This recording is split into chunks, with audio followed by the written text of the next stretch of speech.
পাকিস্তানের পতাকায় পদঘাত করে পাকিস্তানের বিরুদ্ধে প্রতিবাদে মুখর হলেন ভারতীয় যুব সম্প্রদায়।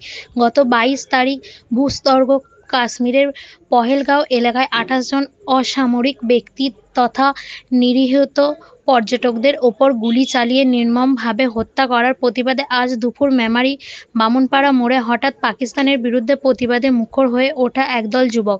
প্রতিবাদী ওই সকলের যুবক বামুনপাড়া মোড় এলাকায় রাস্তার ওপর পাকিস্তানের পতাকা সেটে তার ওপর সকলে লাথি মারে। তারা পাকিস্তানের বিরুদ্ধে স্লোগান দিতেও থাকে।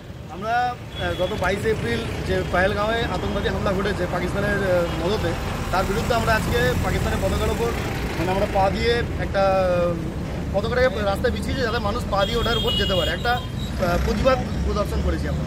এটা মূলত মেমারির কিছু যুবকদের উদ্যোগে করা হয়েছে, যারা পাকিস্তানের বিরুদ্ধে এই প্রোগ্রামটা করলে। আমরা সাধারণত সব মেমারির যুবক। বার্তা এটাই যে আমরা সবাই, সমস্ত নাগরিক সবসময়ই পাকিস্তানের বিরুদ্ধে আছি। আমরা কোনোদিনই এই ধরনের আতঙ্কবাদী হামলাকে সমর্থন করি না, কিন্তু এই মুহূর্তে যা পরিস্থিতি, বাতাবরণ যা ফেসবুকে বা সোশ্যাল মিডিয়াতে বা নিউজ মাধ্যম যেভাবে ছড়িয়ে এসেছে, সেটার বিরুদ্ধে আমরা দাঁড়াতে চাইছি। আমরা চাইছি যে আমরা সকলেই ভারতীয়, হিন্দু মুসলিম, আমরা ঐক্যবদ্ধভাবে আমরা এর বিরুদ্ধে লড়াই করতে চাই। আমরা চাই আমাদের দেশ যেন এটাকে আগামী দিনে একটা সময় কড়া জবাব দিক পাকিস্তানকে এর বিরুদ্ধে।